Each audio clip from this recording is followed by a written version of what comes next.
What's up, everybody? How's it going? It's bright and early here in our corner of the world, and there's a lot of slushy snow and cold weather abound outside. Another 3 inches of snow today. But I made it. I made it here in one piece. Well, you got a Fusion, dude. You can go anywhere. That's the car of the year. I got stopped by a train. Then I got stopped by a cop who had somebody pulled over.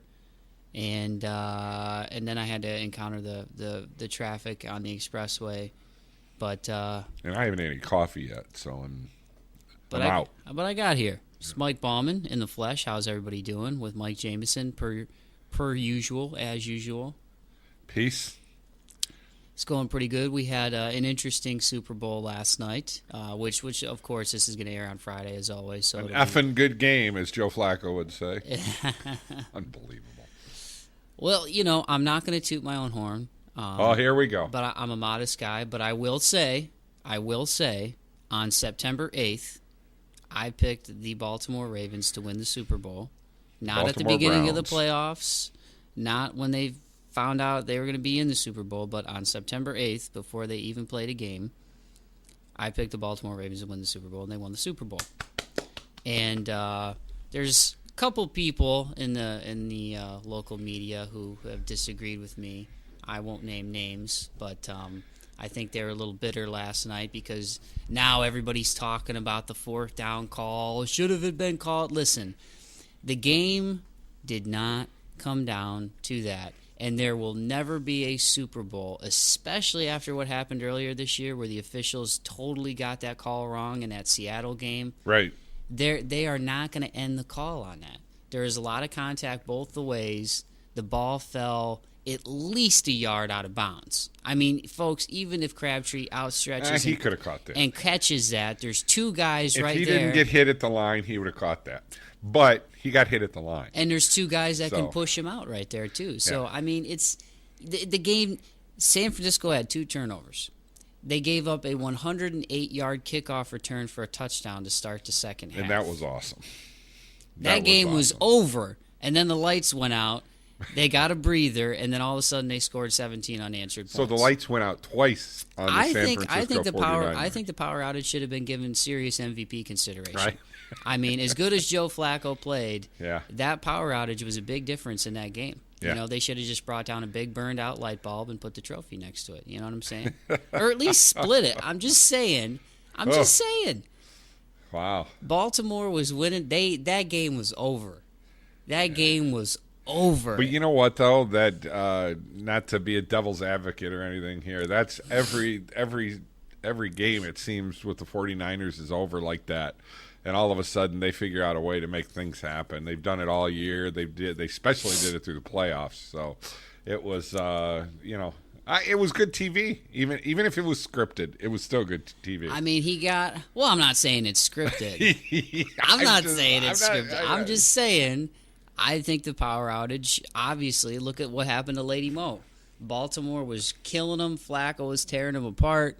And then all of a sudden the power goes out, and Baltimore. Yeah, but they didn't do that well in their first series of the second half. I mean, Baltimore, they weren't kicking butt with them. No, I mean, what was it like? They were up 22 points, though. Well, yeah, exactly. But my point is, for some reason, the 49ers always seem to come out in the second half and do something. So I don't know. I mean.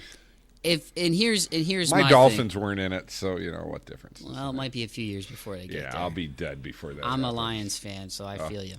But I mean, here's all I'm going to say is people do this with every single game. Oh, the officials. Listen, San Francisco got beat by a much better team, in my opinion. I agree. As good as San Francisco is, look at what Baltimore did defensively, offensively. Look what Joe Flacco did. Case in point.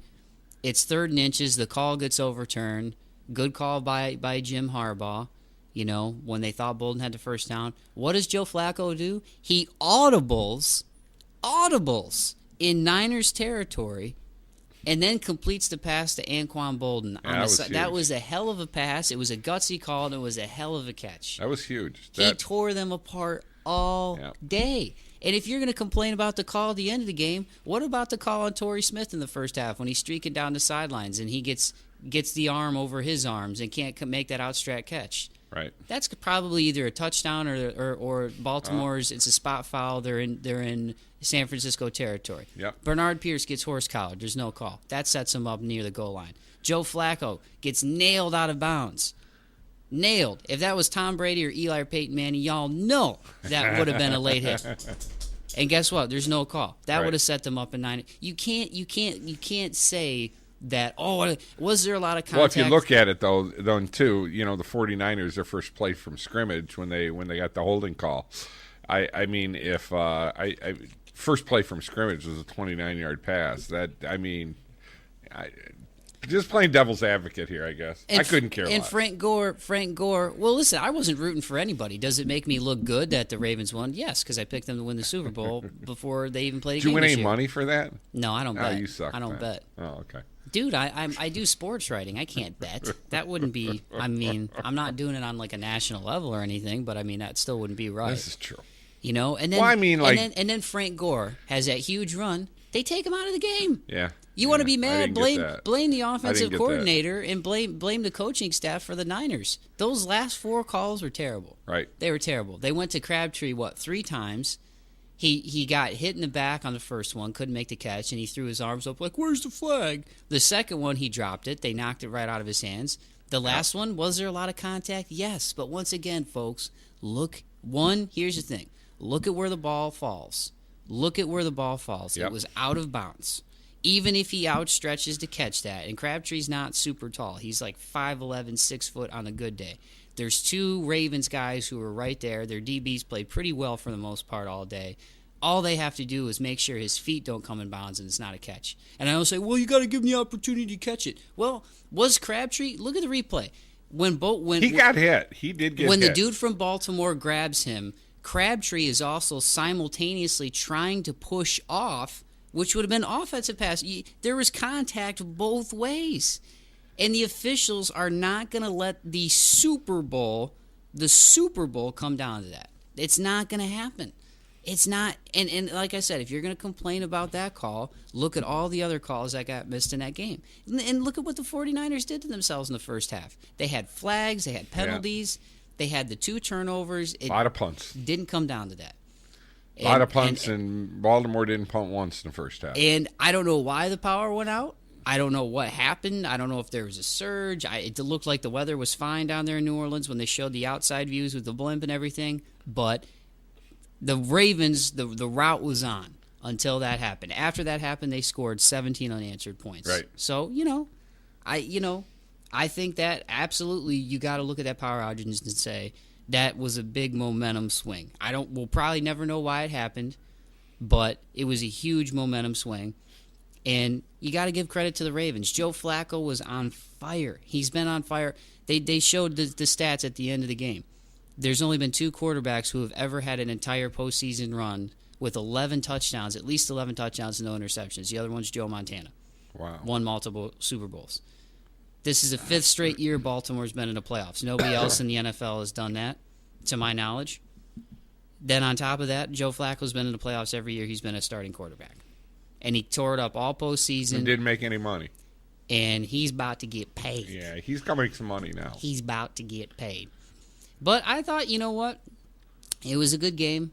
It got real interesting there. And I think Colin Kaepernick is still a really good football player.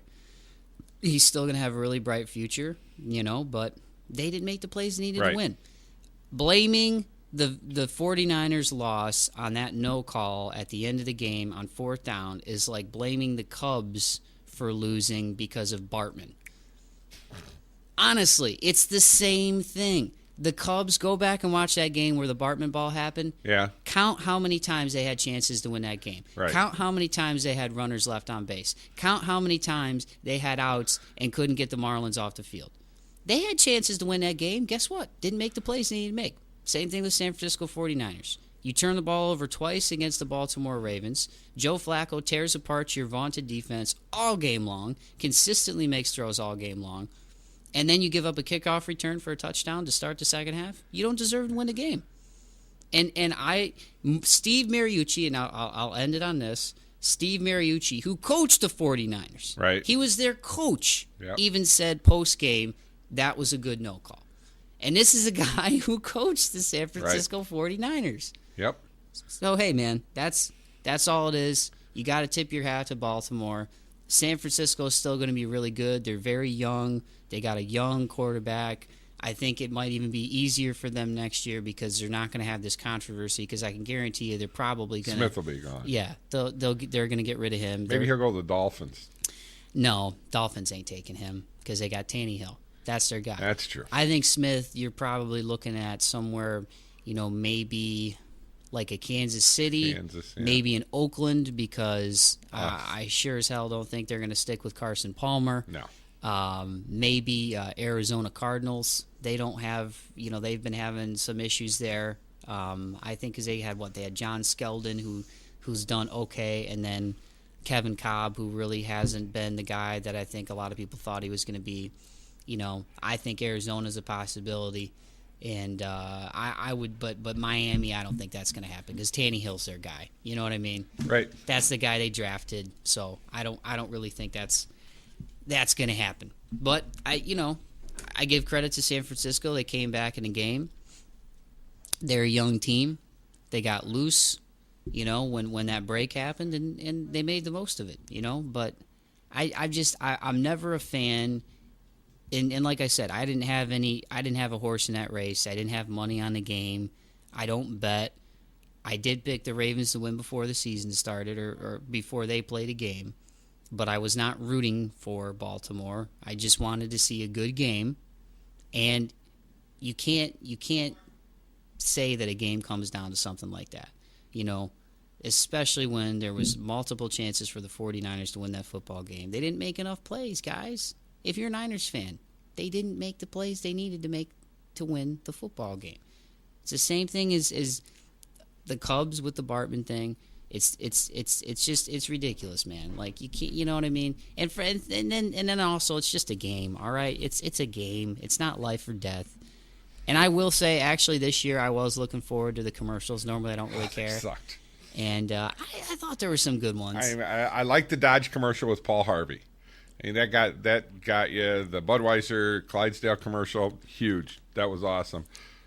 The Taco Bell commercial with all the old farts, I like that. And and the GoDaddy, I about puked. Thank God I had just. Yeah, people are really upset about that one. Yes, just started eating my chicken chunks. But I was just on the way here, I was listening to the radio, and they said that already their ads have like doubled their people going to their website or whatever, And I'm sorry, business. GoDaddy is not a good company to go with for web stuff. Domain names?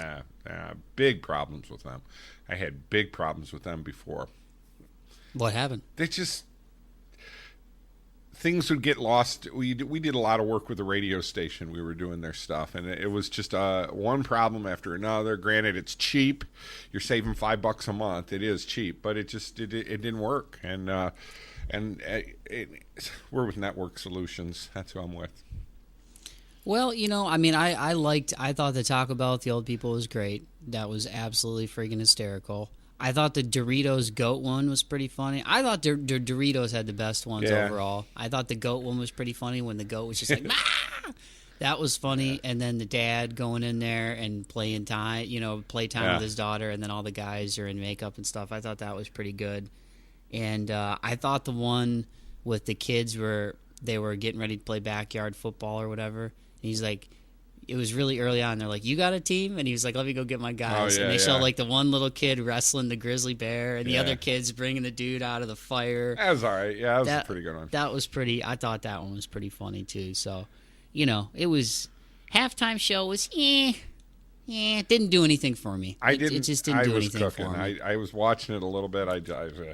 Beyonce, she's got a great voice, but it didn't do anything for me, man. Me either. I think bands translate better in the Super Bowl, because, to me there's just a lot of it's getting to the point where everything is just so huge and massive, You know what I mean? And it $15 million for 8 minutes. It turns into like a big spectacle. You know what I mean? Yeah.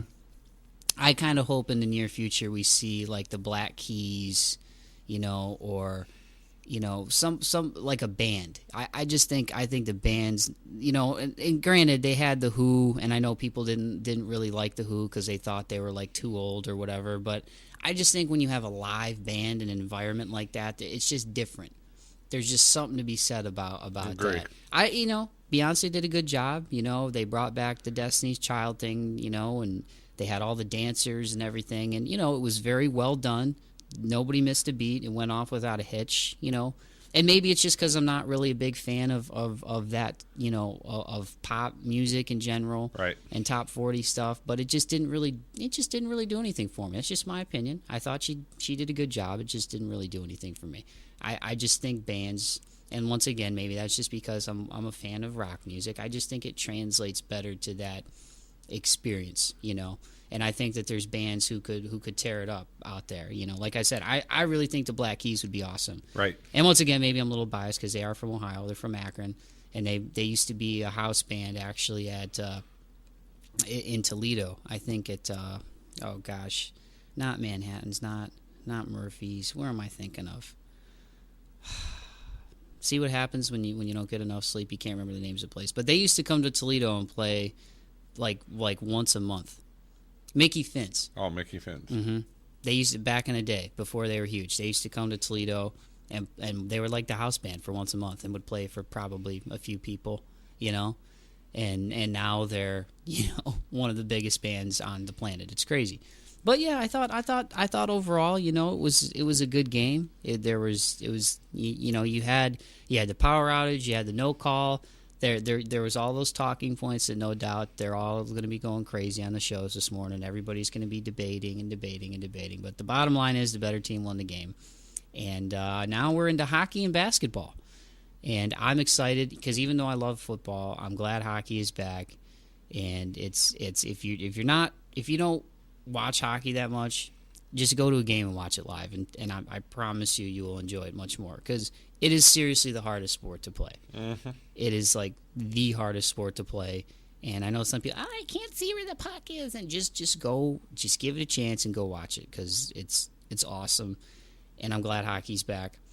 And now we're into these no man's lands months here in Northwest Ohio.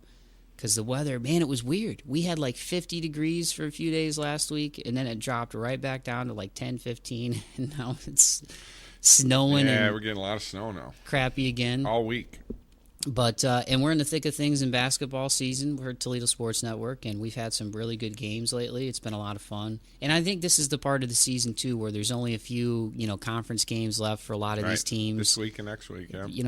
Teams are battling for position. We had a really good game Friday. Lake and Rossford, I thought was a good game. You guys are doing a good game.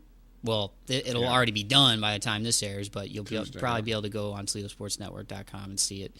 So is it Bowser Rogers? Bowser Rogers at Rogers. Yeah, it's gonna be a good one. Yeah, it's gonna be a hell of a game. I'm looking forward. Do you to know that. who Steve's bringing? Nope. It's gonna be a surprise. Don't know who Steve's bringing. Steve's gonna do his thing. Well, if he calls me and he tells me he can't do it, then it'll be him and Mick probably. Yeah, Mick Gonzalez, absolutely. I know I got to work second shift like 3 days in a row. I'm gonna be a zombie by Friday. Friday, are you gonna? I'm off, so yeah. It's a girls' game because we got the tournament starting for the girls next week. So we're doing Rossford's taking on Eastwood girls, which should be a very good game because Eastwood's really coming up. Gary Lumley's got his girls playing real well. And is it at Eastwood? No. Is that Rossford? It's at Rossford. Okay, cool. Yeah, so cool. Yeah, I'm sure somebody will be there that I'll be saying hi to that day. Well, you're at 20 minutes, brother. Man. Well, the interview that I used this week is it's probably about a little over a month old, and it was with a guy who's a young fella. Last week, you could call this our Young Buck series here on Bauman's Breakdown. But this dude is at the time I talked to him, he's 19. He was 19 years old, and that was only like 6 weeks ago. So he's probably still a young boy. But very intelligent guy, very awesome to talk to, very nice, very cordial. And I'm talking about Mr. Edward Bean. He's a Perrysburg High School graduate and a Toledo native from Northwest Ohio. And his band, the Gazebo, is getting ready to come out with their new EP, slated for, I think, February 13th.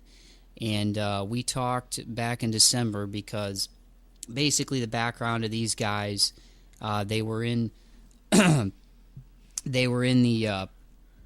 Perrysburg Jazz Band together when they were in high school, the original trio, and they got started during like the summer 2008. They started, just kind of jamming together, and they had a couple, one of the guys who was from the original trio ended up not being with them anymore, but basically these guys are all studying music who are in the band.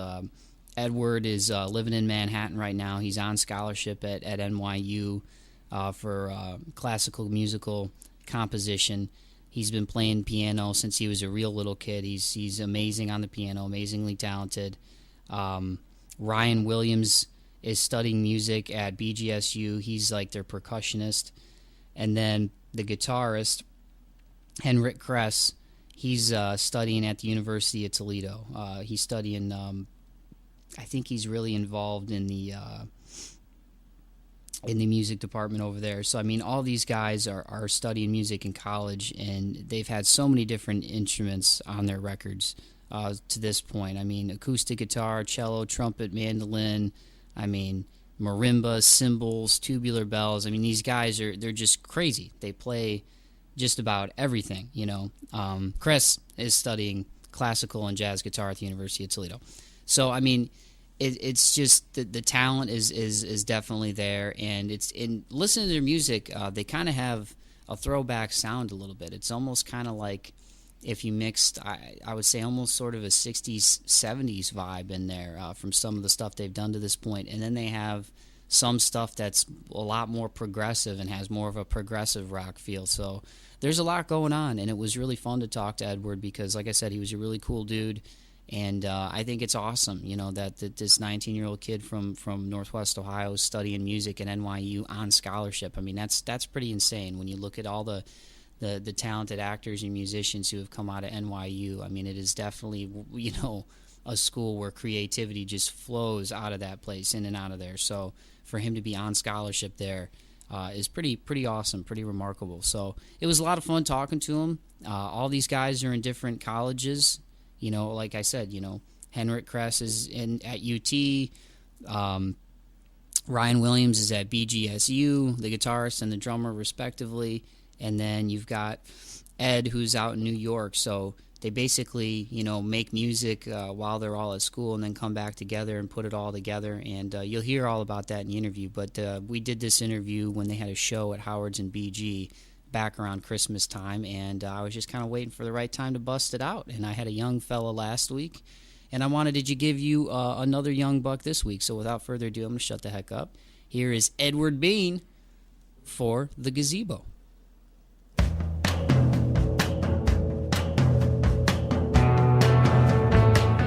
Yeah, first I just want to say thanks for taking some time with me today, Ed. I appreciate it. Yeah, no, definitely. Thank you so much for, getting back to me. This seems a lot to get a little publicity and, just help get our name out there a little bit more. For sure. Now, for you personally, how long has music been a big part of your life or something that you knew you wanted to pursue?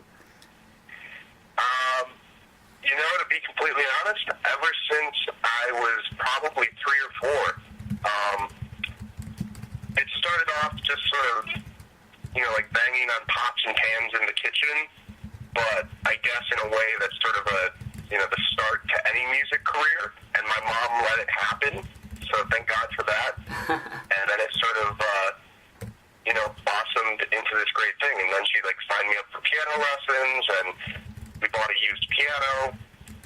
So it's always been a very integral part to my life, I would definitely say.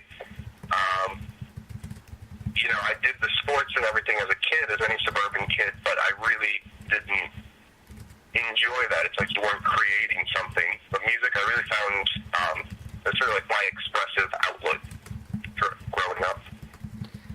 Now you're from Toledo, right? Yes, I am. Born in Toledo, raised there, grew up. But right now, actually, I'm in New York. I go to college in Manhattan. Now, how old are you now? You said since you were 3 years old, this has kind of been something that you always knew you wanted to do. Right. Yeah, I'm 19 now. How long you been in New York? This is my second year now. I came here when I was 18, so that's kind of the cliche story of, like, you turn 18 and then you move to a big city. I kind of did that. What's that experience been like for you so far? Because you're studying music there, right? Right. Yeah, I'm studying actually classical musical composition. So it's actually been fantastic because New York has obviously a very thriving art scene.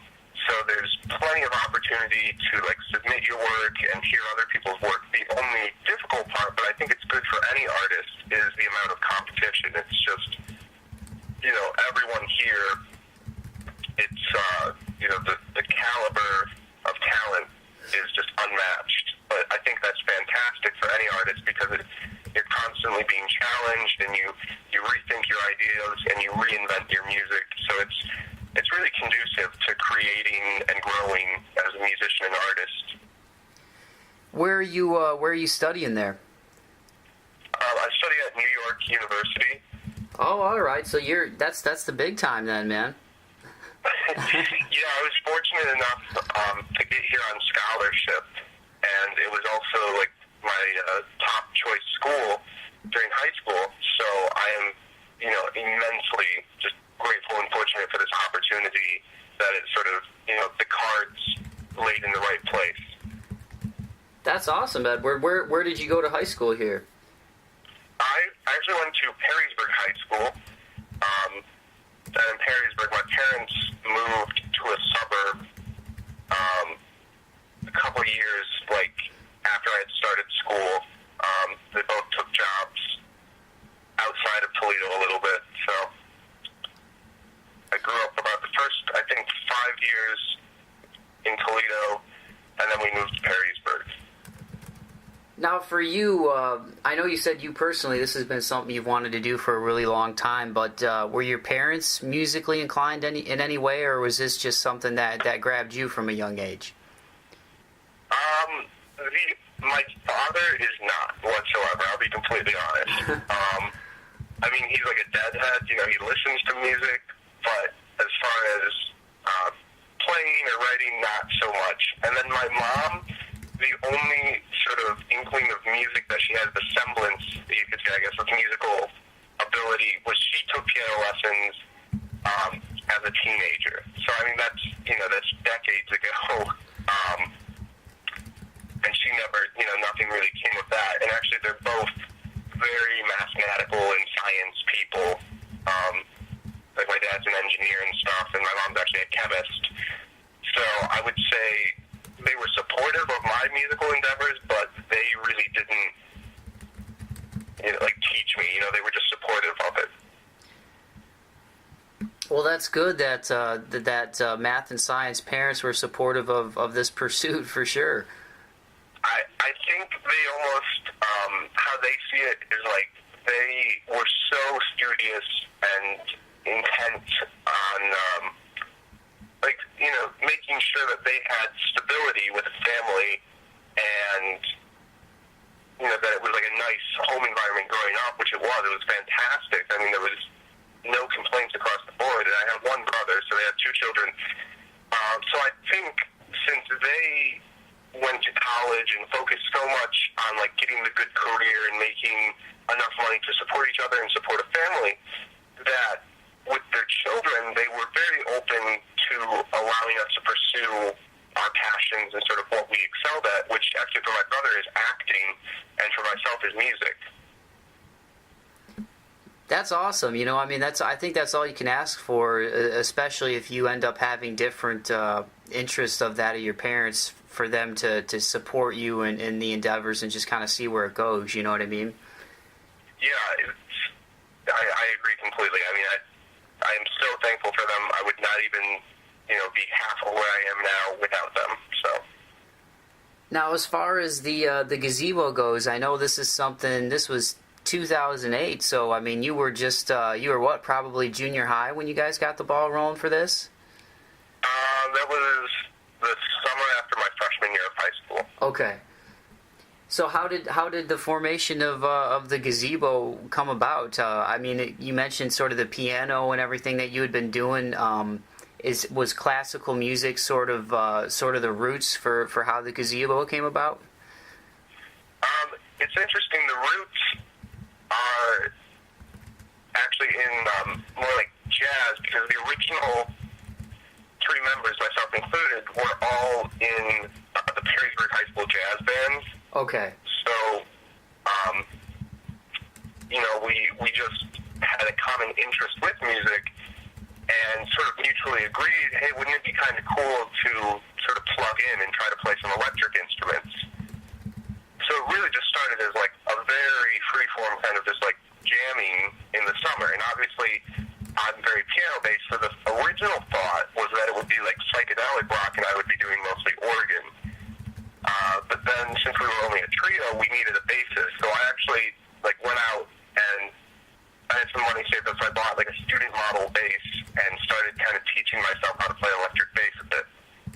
So we started as sort of like this very blues-based trio, sort of akin to like Cream or even like a Led Zeppelin type sound. It was very rough compared to how we perform now, but it was a lot of fun. Now, for you guys, I know it's been kind of shifted as far as the formation a little bit over years, but how long have you and Henrik and Ryan been playing together now? Well, Ryan's been in it since the beginning. So he was the drummer, and he's always been the drummer, and he was in jazz band with me in high school and stuff. And then Henrik took over as guitarist in June of 2010. So our original guitarist, his name is Josh, played with us through about January of 2010. Then he had to leave. He moved, and we went about 5 months, just Ryan and I as a duo, so we would just, write a lot and record. And then Henrik, we knew him previously, and he's actually, in my opinion, a better guitarist. He's very classically trained. He's exceptional, and we're all multi-instrumentalists. So on our recordings, you hear like 12 to 20 instruments, but most of them are being performed by one of the 3 of us. Yeah, what's that chemistry like between the 3 of you guys? I mean, now that it's been a couple years now with this set of guys, I mean, what's it like when you guys play together? It's always packed full of energy, but I would say all 3 of us sort of like represent that differently, like how we express our energy. It's really funny. I think during rehearsals, I'm kind of the in-your-face, like, we got to get this done type of guy. Henrik is pretty much the George Harrison of the group. He's the quiet, but like the lady killer kind of guy. And he is the type of guy who you don't say anything to him, and he'll play like a new lick he's working on, or bring something to the table, and it makes the song. He is really, I think, the best performer out of the 3 of us. And then Ryan is the glue of the group. He's obviously behind the drums, and he can control a lot of what goes right or wrong within a song. And he's a funny guy. He has a great sense of humor, and I think that comes out a lot with his playing.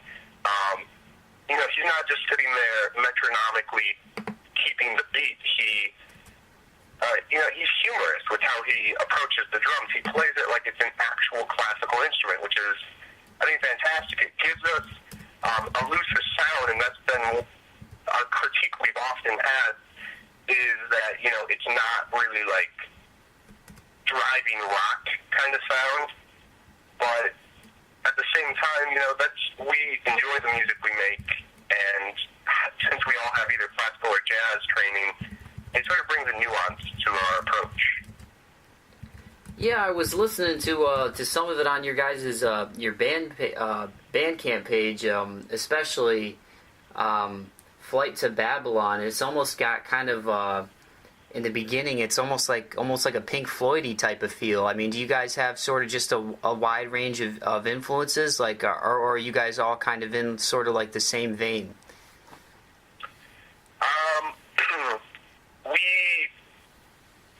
To answer your question simply, yeah, we obviously have a huge range of influence.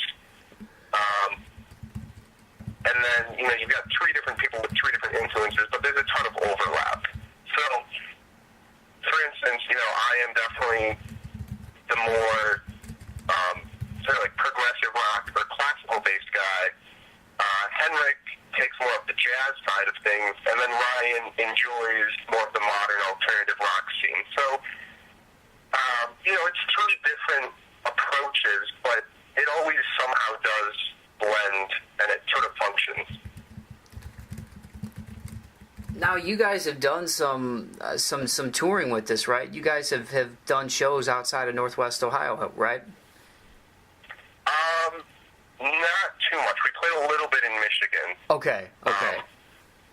But nothing too extensive, just because we all go to different universities, and now we're obviously all in college, so we're really only together like over breaks.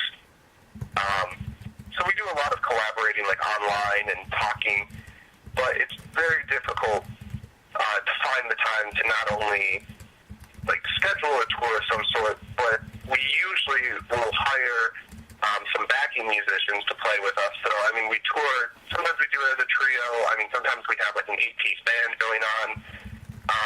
It really all depends, we talk about it and figure out what we want to do. And that obviously takes a lot of time and communication to coordinate. So we always try to play at least one or two shows whenever we're all home, but it's not necessarily like a full tour, per se. Okay. Now, for you guys, they're both. You mentioned they're both in college, and they're both studying music too, right? Is it Ryan's in Toledo, and then Henrik is I can't remember where he's studying at. Ryan's actually at Bowling Green. Okay. And Henrik's at Toledo. Okay. So yeah. this is. And, I'm sorry. Go ahead. No, I was just going to say Henrik is studying both classical and jazz guitar at Toledo, and Ryan is doing music education, but he also is very active within like the percussion department. Now, for you guys, you mentioned sort of the collaborating online. You guys are working on a new record, right? I mean, how's that been? Yeah, it's actually been a lot of fun. It's been really exciting because we spoke about it this summer. I mean, we're not like the type of group or band that just writes like 20 songs and we pick the 10 best ones and put it on an album. We're very thorough with the writing process and like which songs go together. It's almost like everything we release is supposed to be like a full kind of experience, like the old idea of an LP. You listen to it start to finish and there's a message behind it. So we've been planning this ever since summer, and we've had some material written and an idea of a storyline, and then, we all had to go back to college, so that kind of, like, split it up, but I've still been writing here, and I send them what I'm working on, and they write and send me stuff. Fortunately, over Thanksgiving break, we were all near each other, so we met up for a couple days and played a little bit and discussed, what we want going on.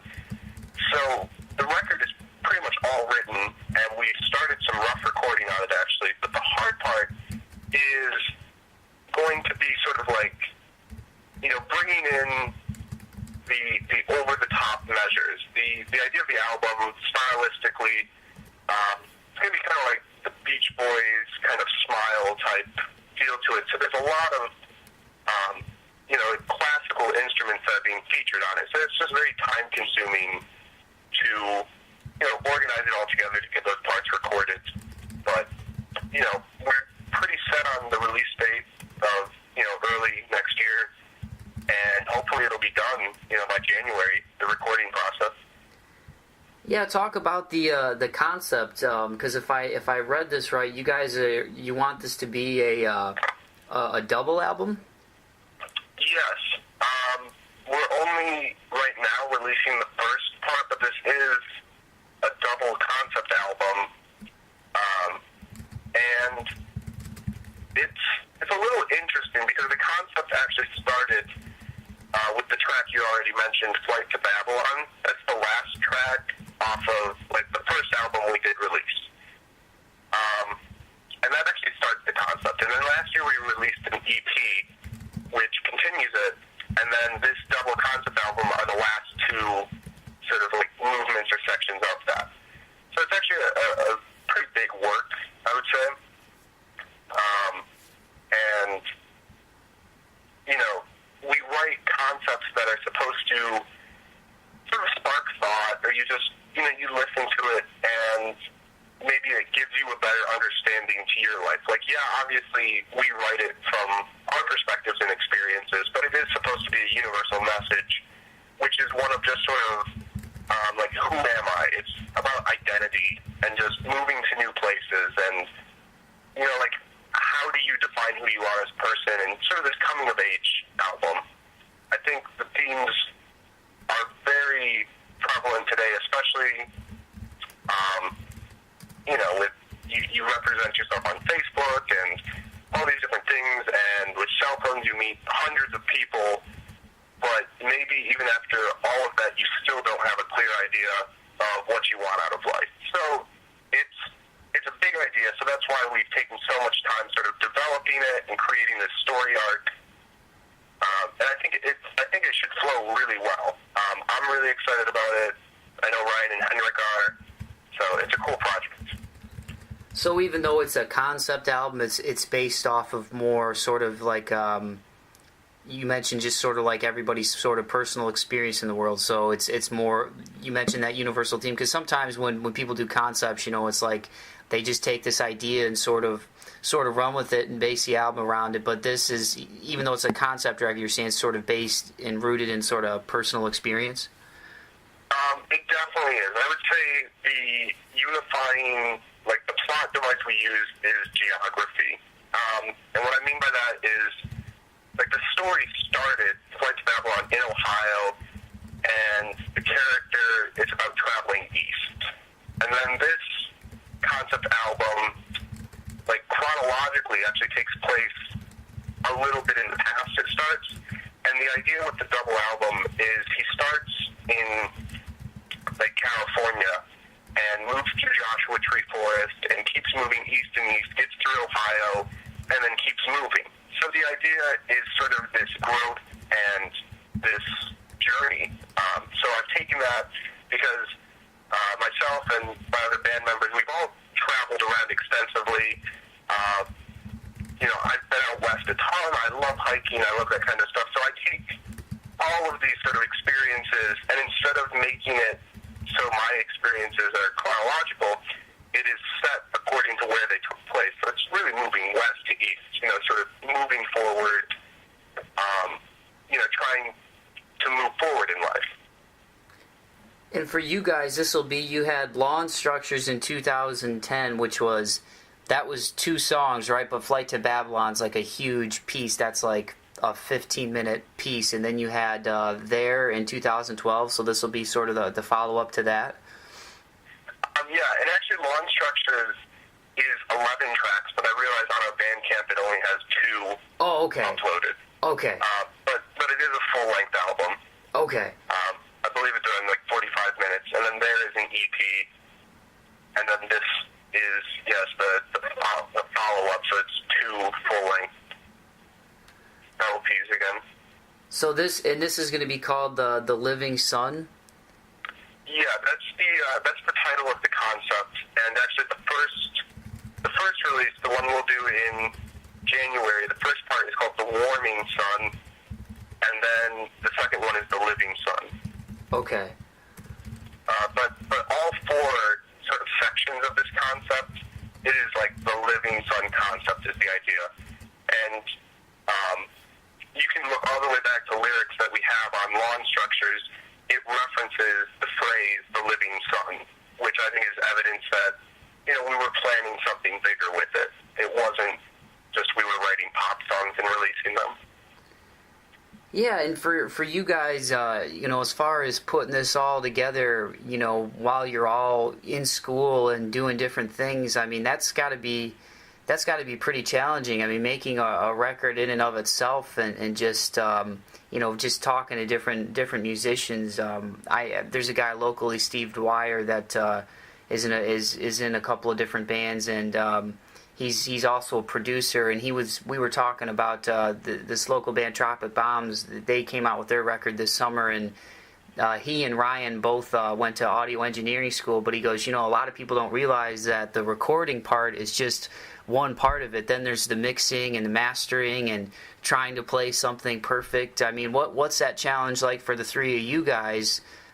Just being in school and living your lives, and then also being apart. It's not like you guys can come home from class and sort of crank this out. I mean, what's it like sort of putting it together? Right.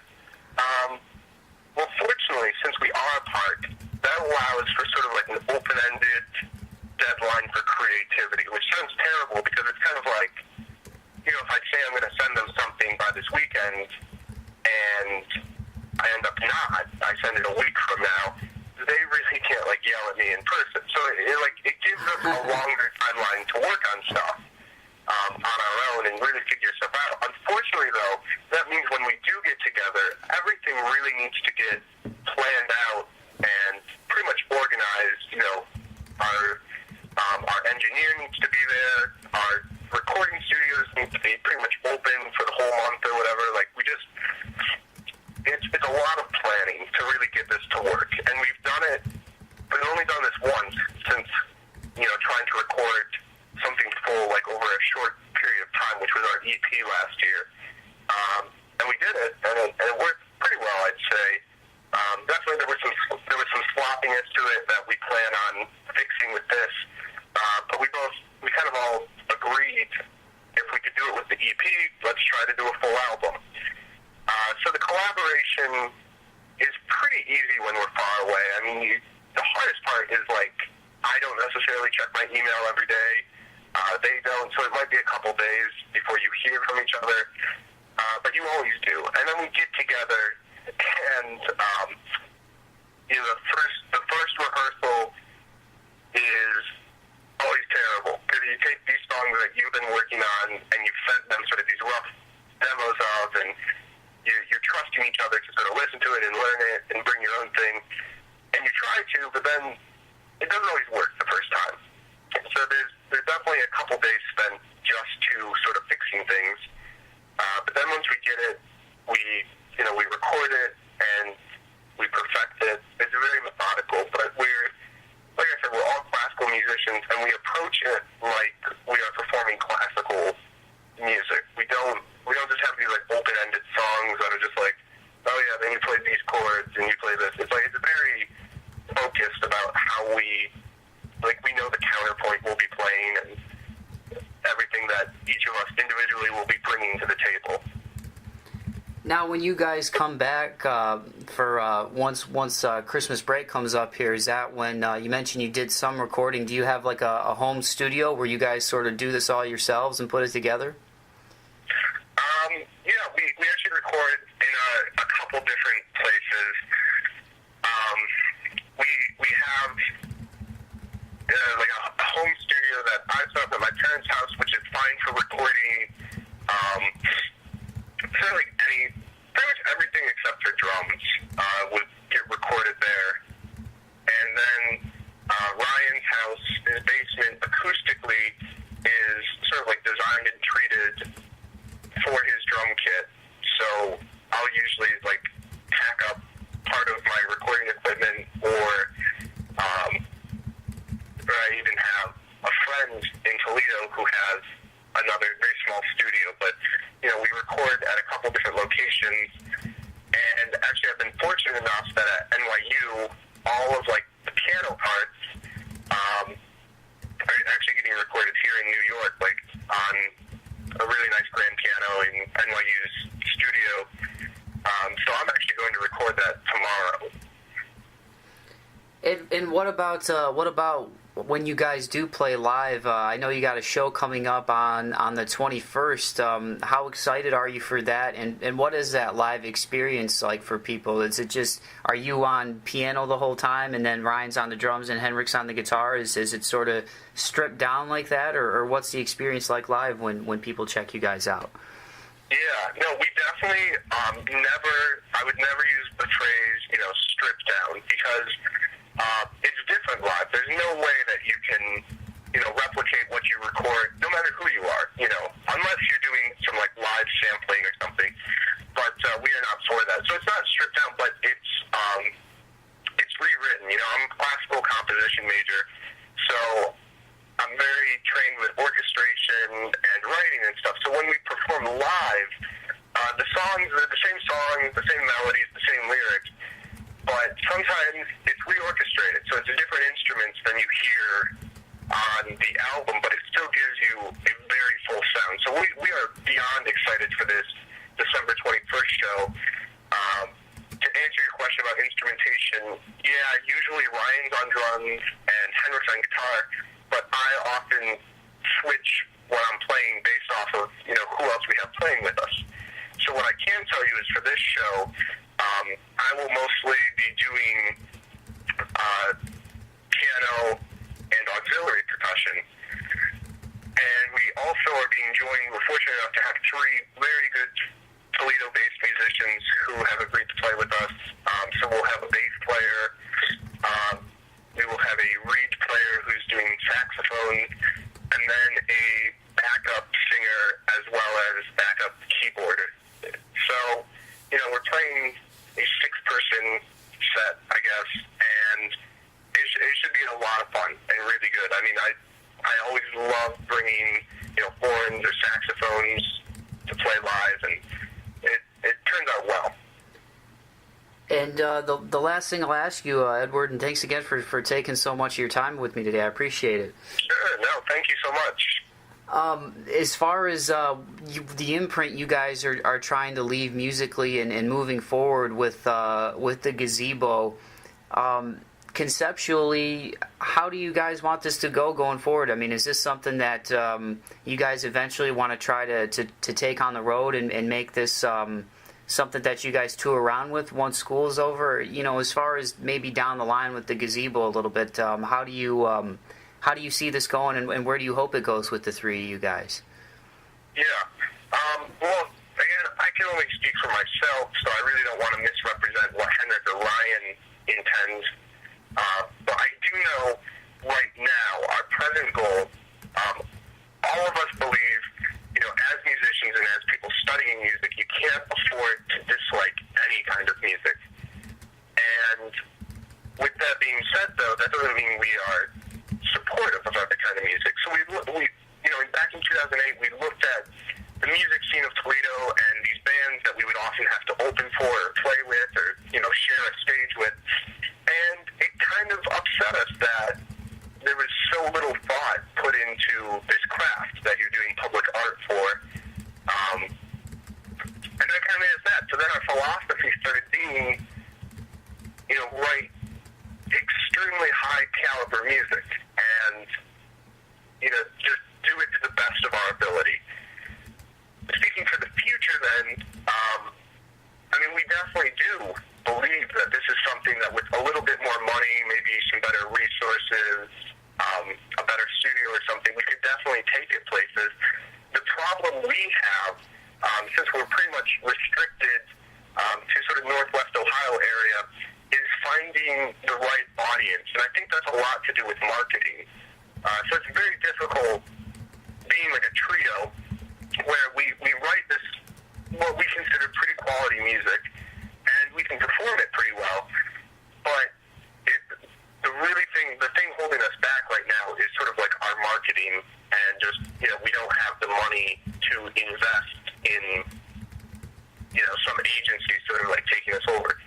But our eventual goal definitely would be to continue this. This is an excellent just sort of collaboration that goes on, and it's a great escape from,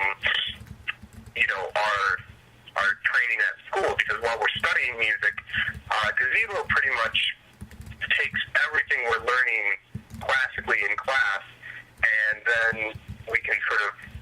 molded and shifted into this great, music that we can have fun with.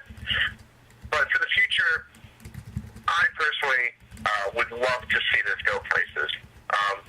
However, to get that to come true, I realize we need a lot of money. We need a lot of other musicians to work with us, sort of create like a mini rock orchestra, and in the audience, that's really the biggest thing any group needs to take into account is, does the audience have a desire to listen to it? So, I don't know. Sorry for not really answering your question, but no, you gave me a lot of good stuff, man. Yeah, it's just tough because we definitely have listeners, but the problem is it's like 10 here, or a pocket of listeners, over in is it like Italy? I think we have for some reason a couple people. It's weird because we have yet to find a way to sort of present ourselves or market ourselves that attracts the people who would like our kind of music. Something I recently heard when someone reviewed us was they sort of pay homage to the roots of rock and roll.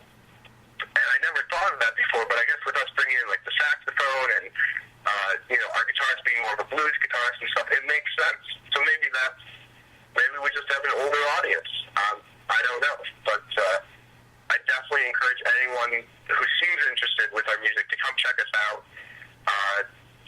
Tell their friends and try to help support this crazy endeavor. Alrighty, Duddy, there you have it. That was Edward Bean. Guess you could say the front man for Gazebo. Once again, all these guys are all multi-instrumentalists, so it's to say that, this guy's this. I mean, basically, yes, the core is Edward is doing the vocals, and you've got Henrik Kress, who's on the drums, and Ryan Williams, who's on the drums, and then Henrik Kress, who's guitar. But really, these guys all play are all multi-instrumentalists, and the Gazebo, like I said, if you're not familiar with them, go to gazebo.bandcamp.com. Once again, they have a new EP slated for February of 2013, so keep an eye on it, check it out. As you heard in the interview, they did, it's basically doing a lot of conceptual work right now, and very creative, these three fellas, and it's just, like I said, I mean, I just think it's cool. I try to support the local artists as much as I can with as much coverage as I can. It's fun covering the national acts. But when you see stuff like this happening, like I said last week with Citizen, the Suppy Nation tour, coming up with those guys, recording with Will Yip, they're doing big things, and I think the Gazebo is definitely a group that you're going to hear from, just because they're really talented, they're very versatile, and they're smart, and very good young dudes. I mean, obviously I can only speak for Ed because that's who I talk to, but I think that it was just a good conversation, and it was something I thought translated well to the podcast. So thank you, Ed, for giving me the the permission to do this. I'm telling you, man, I got to get more sleep. Holy shnikes. And I did not have one alcoholic beverage last night during the Super Bowl at all. I had some food. I had a game to cover. I came home and watched it. But see, then what happened? I stayed up after, and I watched one of the 30 for 30s was on. I don't know if you caught any of those for ESPN. Pretty good series that Bill Simmons and a couple other people hatched over there. And I think the 30 for 30 thing is the top 30 sports stories in the last 30 years, stuff like that. I think that's how I came up with the title, but it was one from several months back, which was athletes who have gone broke, who have made all these millions and gone broke, and it was I couldn't turn it off, and I ended up being up till 2:00 in the morning. But yeah, so I appreciate Edward. Thank you so much, man. I really enjoyed the conversation, and like I said, check these guys out, man. Henrik Kress on the guitar, Ryan Williams on the drums. Both these guys studying music and in college. I mean, it's just you can tell there's a passion there. You can tell these guys really love it, and like I said, their sound is it's very intriguing. It's very interesting, and it's different from a lot of the stuff that I listen to, coming from more of a rock and metal end of the spectrum. That's what I enjoy, and kind of the music that speaks to me the most. But I also really love like smooth jazz and some classic rock because I grew up on that, some 80s because I grew up on that with my mom and my dad. So I always listen to a lot of different stuff, and these guys are a band that I really do think you're going to hear more about because the talent's there and the passion's there, and I think if you have those two things to start with, that's a pretty good start. So, and like I said, they're doing all this while they're all going to different schools and stuff. That's hard, man. That's hard to just make music and email stuff to each other and then sync it up and put it all together, especially when you're playing as many instruments as these dudes play. So, make sure you go to gazebo.bandcamp.com. There you can check out, they got Lawn Structures on there. A few songs from Lawn Structures, which came out in 2010, is on there. And then their EP, which came out last year, is on there. And like I said, they got a new EP slated for February 2013. Gazebo.bandcamp.com. And I just want to say thanks to all you guys. We had, within just like the last week and a half, there was like more than 1,200 channel visits, I think. Wow. So it went from like 34, 35, it may even been 1,500. It went from like 34 or 3,500 to like over 5,000 in like a week and a half, which is crazy. So thank you so much to everybody who's checking out the show. Awesome. I really mean that.